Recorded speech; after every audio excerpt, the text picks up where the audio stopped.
Stop looking at where you are for a second. Instead, look at where you are playing from. Because money doesn't reward kindness, and it certainly doesn't reward effort. Money rewards the level of consciousness from which you operate. And although nobody will say this to your face, there are 6 silent strata that determine your economic destiny.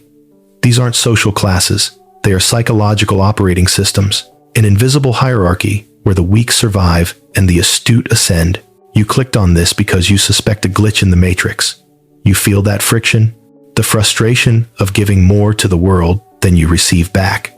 Today, I'm going to deconstruct exactly which level you are moving in and how to escape the gravitational pull that keeps you poor. There comes a point in life where you stop believing that money is just a tool and you start to understand that it is actually a language, a silent dialect that a select few master while the majority just stutter without understanding why they are never heard. But before I dissect the 6 levels of money, I need to take you to the basement, to the foundation that no financial guru dares to show you, the Machiavellian understanding of how economic power operates on the human will. If you ignore this, you can memorize every level, but you will still act like a subject, repeating formulas without ever wearing the crown. The most common cognitive bias of the modern man is the just world hypothesis, the belief that money responds to logic or fairness. You believe that if you do this, you will receive that if you work hard enough, you will be rewarded. That is the favorite illusion of those who hold control. It is a narrative designed for compliance.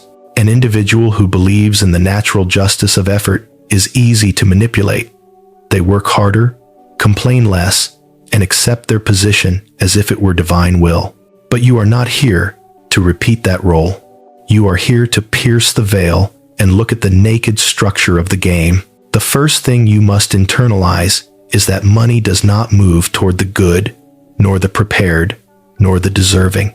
Money moves toward those who know how to direct it, attract it, manipulate it, and bend it to their will. That is the uncomfortable truth. The world belongs to those who understand the hidden mechanics behind accumulation, not to those waiting to be discovered for their talent. I know this idea triggers cognitive dissonance. You've been conditioned to measure your value by your sacrifice, not by your strategic capacity. But that is precisely why you are stagnant, because you are playing with morality in a game that requires intelligence. The 6 levels of money do not define your value as a human being. They define your relationship with power. Each level you advance doesn't make you a better person. It makes you freer. It turns you into someone who no longer depends on external permission to survive. And that independence is the quality most feared by any system, because a man who does not depend does not obey, and a man who does not obey cannot be controlled. Most people will never pass the first level, not for a lack of capability, but for a lack of vision. Before I reveal the first level, you must understand the logic that supports the entire structure. Money is a reflection of the place from which you operate psychologically. It is not the amount you possess that matters, but the way you relate to it. There are those who have little, yet act from a mindset so sharp, so disciplined, so calculated, that they inevitably ascend. And there are others who have much, but move with a mental fragility so evident that sooner or later, their empire collapses.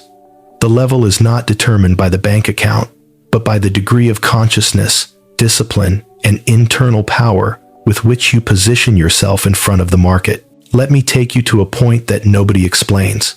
Every human being has a perception of money that is inherited, imposed, or adopted without question. This perception, more than any salary or niche, determines your economic fate. You cannot escape the level you operate in until you identify it with brutal honesty.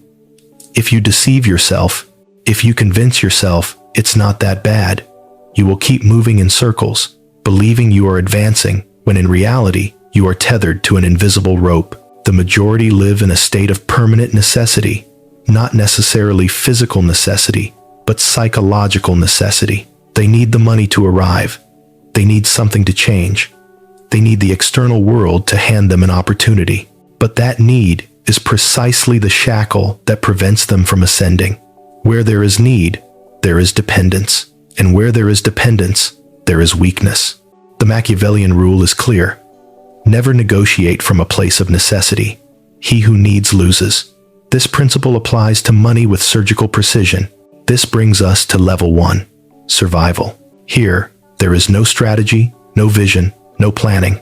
There is only urgency. From a neuroscientific perspective, the individual at this level is operating almost entirely out of the amygdala, the brain's fear center. They work to cover the month, not to build a future. They take decisions based on cortisol spikes, on pressure, on the constant sensation that everything could collapse at any moment. They do not manage money. Money manages them. They live trapped in a psychological cycle of scarcity, where every expense hurts and every income is insufficient. Even if they are capable, even if they have talent, their cognitive bandwidth is so consumed by the immediate now that they cannot see beyond the next invoice. This is tunnel vision induced by stress. But here comes the trap. Many people believe they are in a higher level because they earn a little more, because they don't lack food, or because they can afford the occasional luxury. However, they continue to operate from the same psychological vibration of survival. They still depend entirely on the next paycheck. They still have zero control over their economy. They are still subjects of the system, not strategists within it. You must ask yourself with absolute honesty, do you make economic decisions from vision or from fear? Do you manage your money with intention, or do you merely react to entropy? Do you have control, or are you just trying to keep your head above water every month? The answer to these questions determines, with surgical precision, if you are still in the lowest level of all. And if you are, do not feel shame. The majority of the world lives there. But what differentiates you is that you are listening to this with the will to exit. There is a crucial point you must understand. To ascend to the next level, you do not need to earn more money immediately. You need to think differently. You need to break the neural association between money and fear, between income and survival, between work and obligation. The one who ascends is not the one who earns the most, but the one who structures their mind to stop being a slave to urgency. Because when urgency dominates, any movement is a defense mechanism. And from a defensive position, you cannot build power, only resistance. The second level of money, which we are entering now, begins the moment you manage to break the mental state of survival and shift to operating from a place of predictable stability. But to arrive here, you must first confront the most painful Machiavellian principle. No one is coming to rescue you. No one will adjust your income out of pity. No one will hand you opportunities out of charity. The world does not rotate in favor of those who wait. It rotates in favor of those who seize control of themselves. This is why this initial transition is the most uncomfortable, yet the most necessary. Because if you do not recognize the level you are in, everything that follows will be useless knowledge. The truth is simple. Either you dominate your relationship with money, or money will forever be the master dictating your life. There is no third option, and you are not here to be a vassal. You are here to learn to move like a prince who understands the board, not like a pawn who only awaits orders. Now that you have grasped the foundation and stared level 1 in the face, you are ready to advance. Here, you will discover how the psychological transition operates the chasm that separates the one who survives from the one who begins to construct real power. Level 2. Stability. This level is not reached by earning more. It is reached by waking up. The majority believe that escaping survival is simply having a stable income, a fixed routine, and a certain sensation of control. But that is not awakening. That is merely anesthetizing yourself. The true leap occurs when you start viewing the economy as a system that can be manipulated in your favor, and not as a monster you must dodge every month. And this, although it seems like a subtlety, is the psychological frontier that separates the debtor from the architect of power. To understand the magnitude of this shift, I need you to observe something very few analyze. Survival is a reactive state. Stability, in contrast, is a predictive state. In the first level, you are responding to entropy, to what the world throws at you. In the second, you begin to anticipate. You start to read patterns, detect cycles, and understand that money does not appear chaotically, but under rules that, if interpreted correctly, grant you an asymmetric advantage. This is the moment you start breathing for the first time without feeling that time is crushing you. But be careful not to deceive yourself. Stability is not wealth. It is a neutral point. It is firm ground from which you can build, or upon which you can fall asleep forever. There are people who reach this point and remain trapped for decades, victims of the status quo bias, believing that a fixed salary, paid bills, and a small monthly margin is the maximum they can aspire to. They do not risk, they do not investigate, they do not take decisions that amplify their influence. Stability becomes a ceiling, a pleasant, comfortable, warm ceiling, but a ceiling nonetheless. And a man who lives under a ceiling he did not build with his ambition, but with his fear, will never be the owner of his destiny. You are not here to accept ceilings. You are here to shatter them. That is why I speak of the second level with brutal honesty, not so you settle when you reach it, but so you use it as a platform to launch yourself upward. The second level does not reward audacity. It rewards mental organization. Here, you do not build empires, but you do build habits. You are not multiplying your money yet, but you begin to retain it. You do not take massive risks, but you learn to avoid fatal errors. And that knowledge, though it may not seem like it, is more valuable than any income increase. Observe this phenomenon. A person in survival mode can earn 3,000 euros a month and still live drowning in anxiety. Another in stability can earn 1,200 euros and never feel in danger. It is not about figures, it is about clarity. The one living in survival believes they need more. The one living in stability understands they need order. This is the first great psychological shift that liberates you from fear. You no longer depend on chance. You depend on your criteria. You no longer wait for miracles. You structure your system. You no longer run after money. You begin to direct it. But there is something even more critical. In this level, you discover your true cost, not what the market pays you, but what you are worth internally. Because when urgency disappears, sincerity emerges. You are no longer making decisions with an invisible gun pointed at your head. You no longer accept any deal just to survive. You no longer beg for opportunities. You can pause long enough to ask yourself, am I selling my time below its true value? And that question, if answered with honesty, becomes dynamite for your entire old system. Stability allows you to see that a large part of your poverty was not economic, but mental. You were poor because you needed too much, because you conceded too much, because you accepted too little. But when the hunger disappears, so does the docility. You start to think with more coldness, more precision, and more intention. You start noticing that money doesn't escape through the salary, but through the weaknesses of your behavior. Impulsive spending, driven by dopamine hits, lack of planning, zero strategy, borrowed desires, external expectations. Upon seeing this, something in you breaks, but it is a necessary fracture. The fracture of self-deception. Many believe that the second level is economic, but in reality, it is emotional regulation. Here, you learn not to react, but to observe, not to run, but to analyze, not to scream, but to calculate.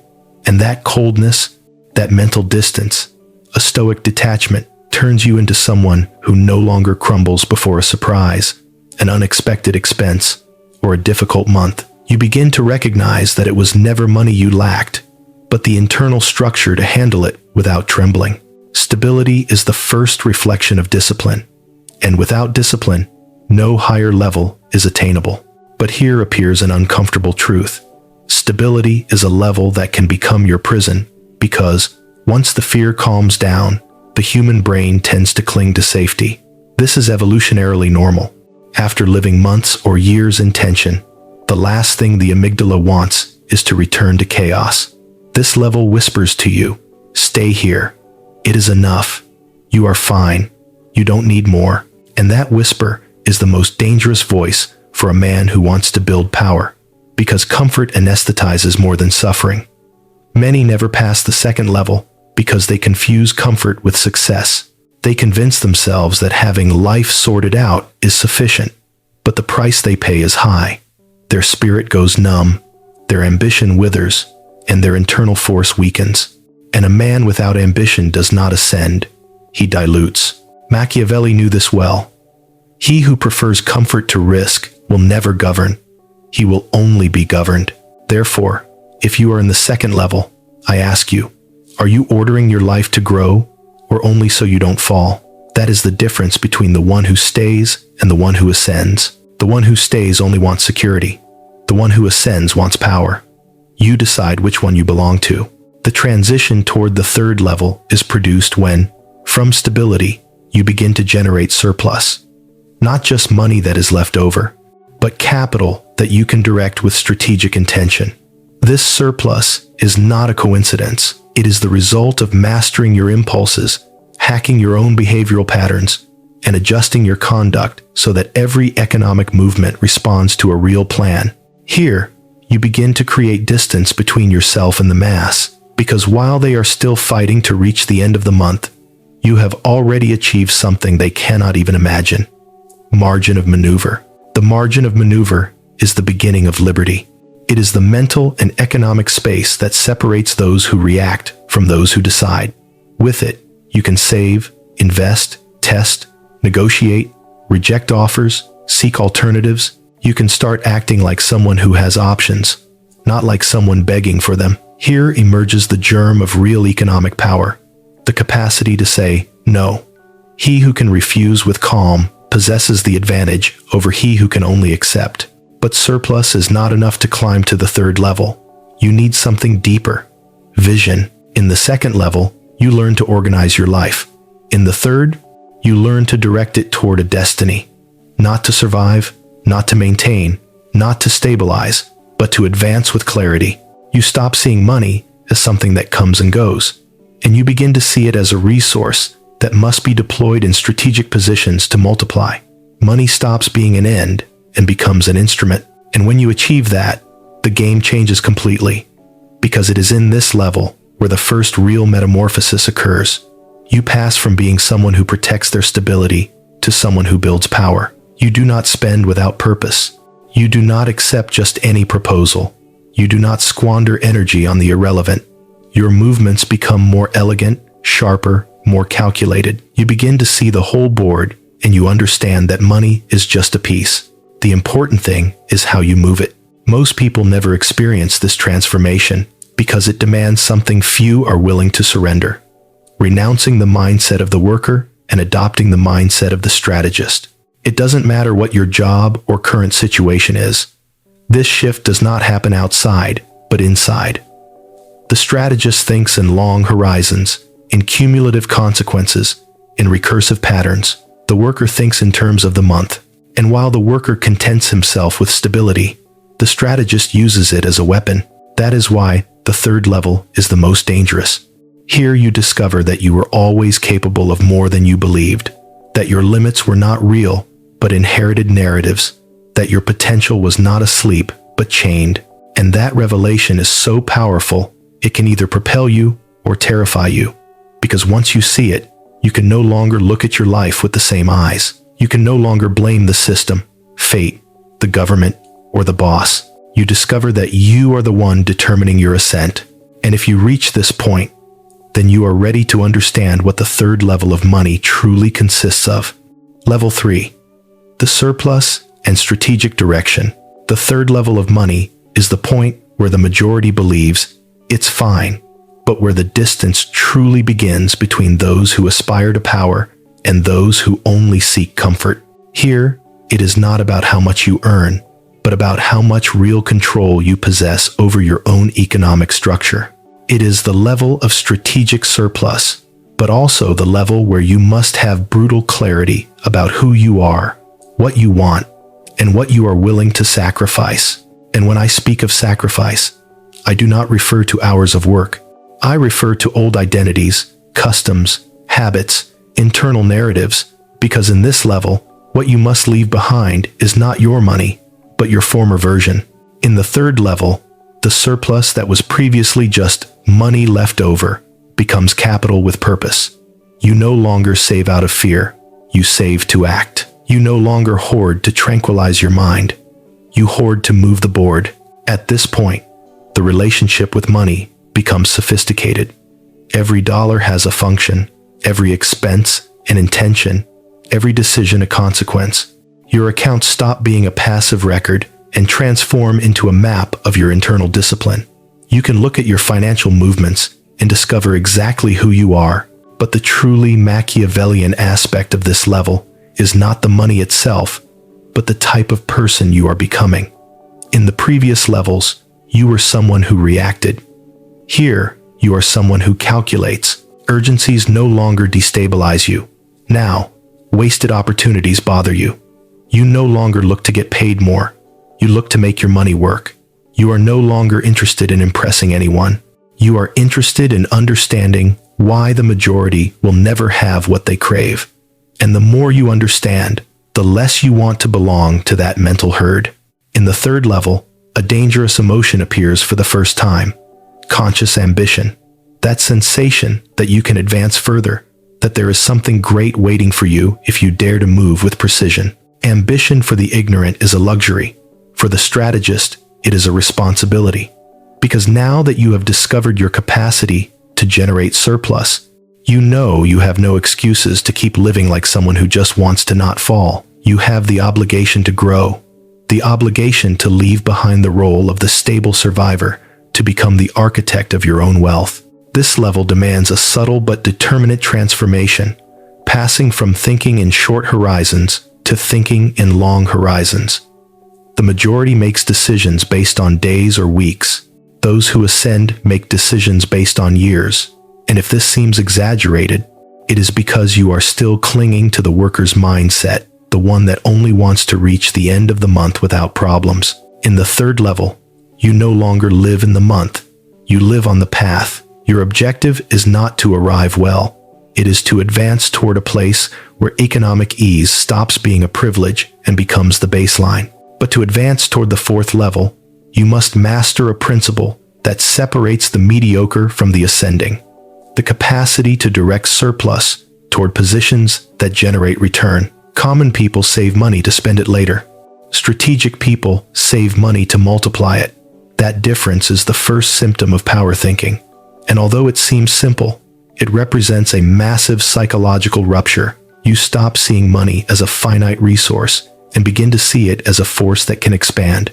Here appears the most important figure in your economic evolution, the cold decision maker. At this point, you begin to evaluate your options not by emotion, but by impact. Questions you never asked yourself before become essential. What return does this offer me? What is the real risk? What do I lose if I don't act? What do I gain if I wait? What version of myself does this decision demand? Little by little, you start to notice that the majority makes economic decisions as if they were emotional bets, not calculated movements, impulsive purchases, investments without analysis, spending to fill personal voids, all symptoms of minds that will never ascend beyond level 2. You can no longer live like that, not after having arrived here. In the third level, you do not make decisions to feel good today. You take them to be impossible to knock down tomorrow. And this, although it sounds simple, requires surgical discipline. You have to police your own impulses, your weaknesses, your automatic narratives, because here you will discover that your greatest enemy was never the money, but your emotional relationship with it. The man who controls his impulses controls his wealth. The one who doesn't loses even when he wins. Now, the third level doesn't just demand discipline, it demands strategic vision. Here, you must answer a question very few dare to confront. Where do I want to take my economic life? The survivor doesn't think about this. The stable person doesn't either. But you can no longer ignore it because surplus without direction evaporates. Ambition without a plan disperses. Capacity without purpose is wasted. This level forces you to draw the map of your financial destiny with intention and precision. You cannot ascend without direction. And here comes the most Machiavellian point. In the third level, you begin to see the economy as a game of influence. It is no longer just about money. It is about how your economic position affects your freedom, your time, your decisions, and above all, your personal power. You begin to understand why those who dominate this game never reveal the whole truth. Why do they teach hard work instead of strategy? Why do they glorify sacrifice instead of mental coldness? Because he who controls his surplus controls his life, and he who controls his life needs to obey no one. This level awakens a new way of seeing others. You start to distinguish between those who act from need, those who act from stability, and those who are, like you, starting to act from strategy. You discover patterns, identify others' weaknesses, perceive opportunities that were previously invisible to you. You no longer operate from the fear of failure. You operate from the curiosity for advantage. And that mindset inevitably separates you from the bulk of the world, but it also exposes you to a powerful truth. This level is a transition, not a destination. Here, you are not rich yet, but you are not poor. You are not unstable, but you are not complete. You are not a beginner, but you are not a master. You are on the border, and the border is a dangerous place. You can advance toward power or retreat toward comfort. Here is where it is decided who truly has the will to ascend. The problem is that the majority abandons right here, not because they cannot advance, but because advancing implies renouncing the life they built to feel safe. It implies accepting that the next leap is not taken from comfort, but from firm ambition. The third level offers you the first real test. Are you willing to change your system of life to scale to the next level? Or will you settle for an improved version of the stability you already have? And here appears the crucial question. What separates the one who ascends to the fourth level from the one trapped in the third? The answer is simple, but nobody wants to hear it. The capacity to put your money in motion. The third level teaches you to handle your surplus. The fourth demands that you multiply it. But that leap is not economic. It is psychological. Because to multiply, you must accept calculated risk. You must tolerate uncertainty. You must trust your criteria more than apparent security. The people who stay in the third level are those who say things like, "Better keep it safe. Now is not the time. I don't want to risk what I've achieved." It is a logical mindset, prudent, and completely incompatible with ascent, because power does not grow in safe terrain. It grows in terrain where decisions are made with advantage, not fear. The fourth level does not reward precaution. It rewards strategy. That is why the third level is the quietest level, the most internal, the most decisive. Here, you start molding yourself as someone who no longer lives conditioned by money, but as someone who is starting to condition it. You discover you can alter your environment, your opportunities, your results. And when that happens, you no longer think like someone who wants to survive or be okay. You think like someone who wants control. And when someone wants control, they inevitably head toward the fourth level. Level 4. Expansion and multiplication. The fourth level of money is the point where the board stops being a place you simply observe and becomes a field where you start moving pieces that others don't even know exist. Here, you are no longer a spectator of the economic game. You are an active player, someone who makes decisions with intention and understands that growth does not happen by accident, but by the intelligent placement of resources. In this level, money stops being something you save and becomes something you direct. It stops being something you protect and becomes something you use as a weapon. For many, this level is unattainable because it demands the definitive renunciation of the stability mindset. The third gave you comfort. This one demands movement. The third gave you internal control. This one demands external control. The third allowed you to breathe. The fourth forces you to expand. And expansion, although necessary, always generates vertigo. That is why the majority retreats, because advancing implies facing a reality that strips you bare. In the fourth level, you can no longer take refuge in excuses, nor in fear, nor in false securities. If you fail, it is because of your decisions. If you advance, it is too. This level has a simple rule. Money that does not move dies. It can die by inflation, by fear, by indecision, or by emotional stagnation, but it dies all the same. A static euro loses power.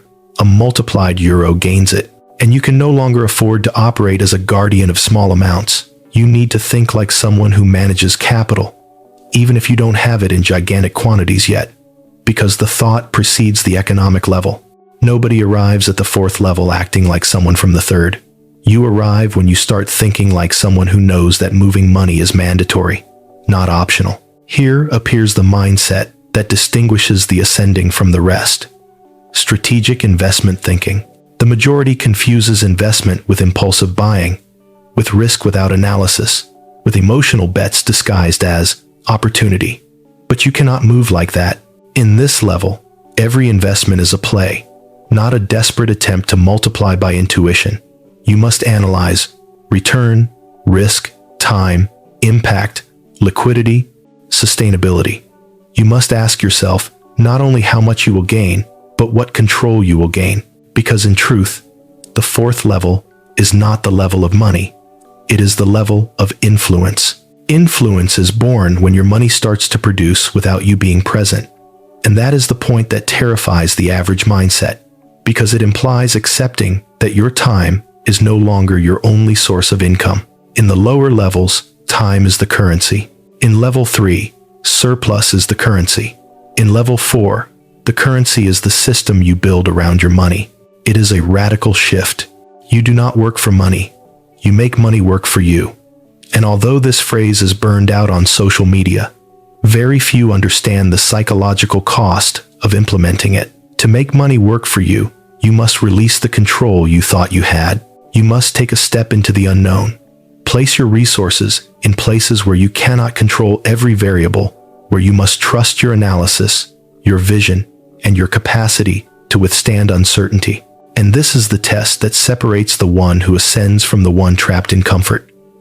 The capacity to withstand the discomfort of growth, because growth is always uncomfortable.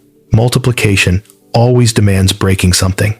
Routines, beliefs, patterns, even relationships. In this fourth level, you are forced to face a fact that many evade. Wealth is not built in an emotionally neutral environment. It grows in environments where you must make decisions that make the world around you uncomfortable. Perhaps you must invest while others spend on leisure. Perhaps you must silence your plans to avoid criticism that only comes from small minds. Perhaps you must leave behind people who love stability and will never comprehend your ambition. But do not be confused. It is not arrogance. It is necessity. A prince who wants to govern does not ask permission from those who fear his ascent. In the fourth level, the duality between fear and ambition intensifies. You are no longer in survival, no longer in stability, no longer in surplus. You are on the edge of power, and that edge is sharp. It can elevate you if you advance with precision, or it can cut you if you move with emotionality. That is why the mindset here must be surgical. You cannot rush. You cannot act out of anxiety. You cannot confuse movement with progression. Every step must be measured. Every decision must respond to a mental model. Every investment must bring you closer to a larger scheme. Here is where you first understand that money is an army, and you are its commander. You cannot send your soldiers to fight without strategy.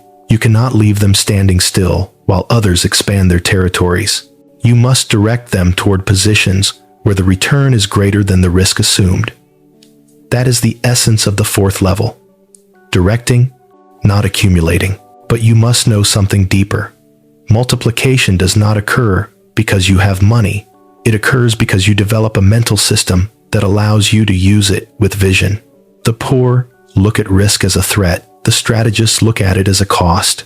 The poor see investment as a bet. The strategists see it as an equation. The poor flee from movement. The strategists generate it. And you are already crossing that frontier, even if you don't notice it completely yet. In this level, you become conscious of the different vehicles you can utilize. Businesses, assets, investments in strategic education, tools that amplify your capacity, relationships that generate opportunities, structures that allow you to leverage yourself. But the true vehicle is not external. It is internal. Your criteria, because you can enter 1,000 opportunities, But if you don't know how to evaluate them, you will become easy prey. In this level, your criteria is worth more than your capital because it is the criteria that determines what you do with it. Here, you also discover a brutal truth. The world is full of opportunities disguised as traps, and traps disguised as opportunities. Your task is to distinguish them. This demands two qualities: patience and coldness. Patience not to rush out of anxiety to grow fast. Coldness to act without asking for validation, without seeking applause, without needing approval. In the fourth level, nobody applauds you when you make big decisions. They call you crazy. The weak will never understand the movement of the strategist, but you must be prepared to withstand the misunderstanding. Machiavelli said it. The man who seeks power must accept that he will be criticized by those who will never dare to attempt what he does. When you start moving your money, many will tell you it is risky, that you should be prudent, that you should settle. But they speak from the level they occupy, not from the level to which you are heading. Their words do not describe your reality, they describe their fear. And here we face one of the most important principles of the fourth level. Multiplication demands psychological isolation. Not emotional or social isolation, but isolation from noise, from pressure, from outside opinions.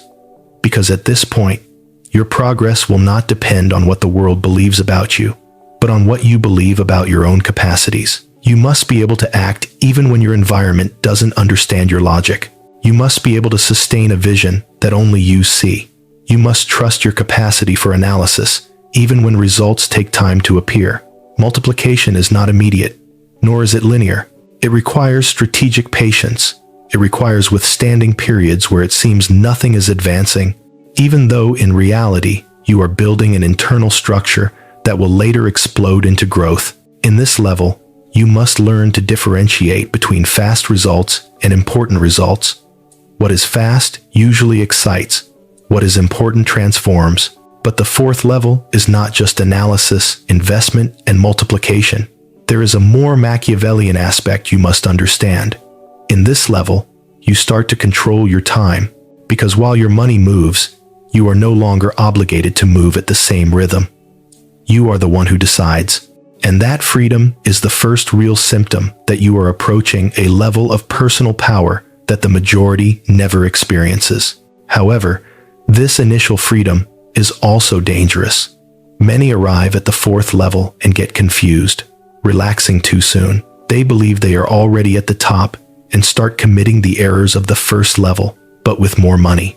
They spend without analysis, trust the wrong people, become arrogant, lose the discipline that brought them here, and thus, they fall. Not because multiplication doesn't work, but because their ego grows faster than their criteria. Therefore, the fourth level demands strategic humility, not submissive humility, but the humility of the warrior who knows the battle is not over, that he has not yet reached the final territory, that there is still distance to cover. That humility keeps you attentive, keeps you precise, keeps you awake. He who loses humility loses vision, and he who loses vision loses money. Here also appears something that will be uncomfortable for you. In the fourth level, you must say goodbye to the identity that sought security, because security does not exist at this point. What exists is control. Control does not mean the absence of risk, but dominion over how you interpret and handle that risk. When you understand this, your growth stops depending on external circumstances and starts depending exclusively on your internal system. And when your internal system becomes solid, when you master your impulses, when you think in long horizons, when you use surplus to position yourself, when you multiply with intention, then the door to the fifth level opens. The level where you no longer build wealth, you build power. Level 5, influence, and the invisible architect. Arriving at the fifth level of money is understanding that wealth no longer has anything to do with money. What you are about to learn is not taught in any finance book, nor in motivational courses, nor in entrepreneurship talks. Because here, it is no longer about how much you have, but about how much you influence. The fifth level is the territory where money stops being the goal and becomes the collateral effect of the power structure you built. Here, you discover that a man with vision can generate more wealth with one decision than others with a decade of work. This level demands breaking completely the player mindset.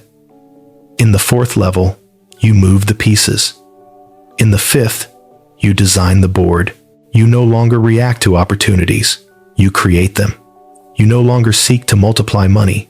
You seek to create systems that multiply without your presence. And that is the difference between the rich and the powerful. The rich works for his money. The powerful makes others work for his system. But understanding this requires seeing the world with a different lens.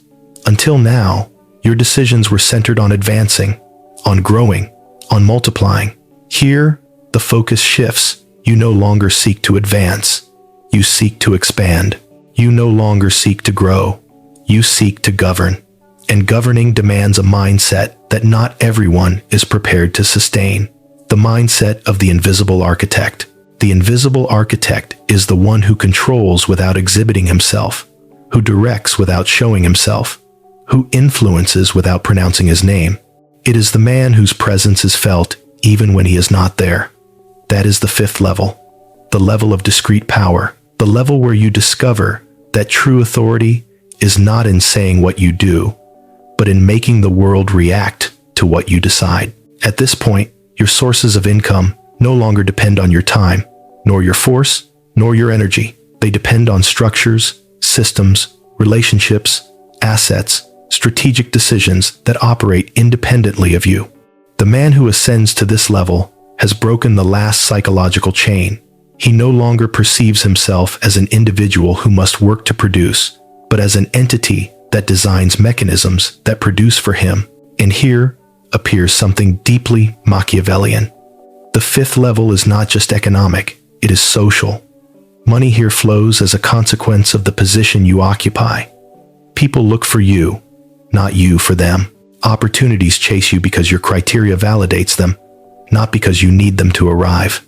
You are a reference point, a node of influence, a magnet, and this, although it seems glamorous, demands an internal fortitude that very few can sustain. Because if in the fourth level you battled against your fear, in the fifth you battle against your ego, and although fear paralyzes, ego destroys. Many people who ascend quickly become corrupt here. They believe they have reached the summit, that they no longer need to learn, that they can no longer fall. That thought is cancer. It is the root of decline. It is what differentiates the amateur from the true strategist. The amateur celebrates too soon. The strategist knows the game never ends. In the fifth level, you are no longer governed by results. You are governed by vision, and vision demands constant maintenance. Here you discover that power is not a place you arrive at, but a state you must sustain. It requires discipline, precision, discretion, elegance, coldness. It requires knowing when to advance and when to wait.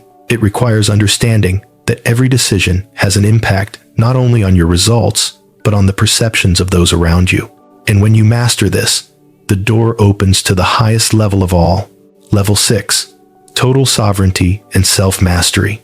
The sixth level of money is the level very few know, the level almost nobody consciously recognizes, but whose existence defines the most durable wealth in the world. The sixth level is the level of dominion, not of money, not of the system, not of the environment, but the dominion of yourself. Here, money becomes irrelevant because it no longer dictates your decisions. It no longer impresses you. It no longer conditions you. It no longer intimidates you. You have seen its nature, its movement, its fragility, its power, and above all, you have understood that money does not make the man. It is the man who grants meaning to the money. In this level, your relationship with wealth transcends the material. Wealth becomes identity, not arrogant identity, but strategic identity. You no longer define yourself by how much you have, but by what you are capable of building from any point. If tomorrow you lost all your capital, you could rebuild it. Not because you have money, but because you have yourself. Because you possess the skills, the vision, the mindset, the coldness, and the internal structure to generate advantage even in the worst circumstances. The sixth level is the point where you realize that true wealth is not in the bank account, but in the capacity to generate wealth infinitely. And that capacity does not come from money. It comes from emotional, mental, and strategic dominion over yourself. Here, your time is no longer for sale. Your energy is no longer wasted. Your decisions no longer respond to impulses, but to pure vision. You stop consuming anything that does not elevate you.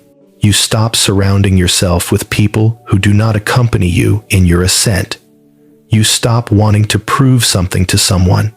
You no longer compete. You select. You no longer insist. You choose. You no longer chase. You attract. Because the man of the 6th level has understood something that the rest of the world will never understand. Money is a reflection, not of your luck, nor of your education, nor of your family. It is a reflection of your internal power. In this level, your movements are slow, precise, intentional. You do not need validation from the exterior. You do not seek recognition. Your influence does not depend on your physical presence, but on the structure you left in the world. And your economic system no longer sustains itself on your work, but on your past decisions, on your alliances, on your investments, on your legacy, because that is the final secret. The 5th level gives you power. The 6th level gives you legacy. And a legacy is not money. A legacy is a way of thinking that is transmitted without effort, a structure that keeps functioning even when you are no longer there, an identity so solid that nothing can knock it down, an impact that transforms your life and that of those who depend on you, not by obligation, but by leadership. The 6th level is not for everyone, not because it is difficult, but because it demands a level of internal responsibility that the majority fears to assume. Here, you can no longer blame anyone. You cannot hide. You cannot victimize yourself. It is you facing your own greatness. And greatness, although powerful, demands silence, focus, and discipline. You have ascended from survival to dominion, from fear to control, from reaction to strategy, from desire to vision. And now you understand what very few understand. Money does not make you free. Internal freedom is what makes money obey. When you reach the 6th level, you no longer ask yourself what level you are in. You ask yourself what level the world is in compared to you. And that is the question that distinguishes the one who rises from the one who stays on the ground.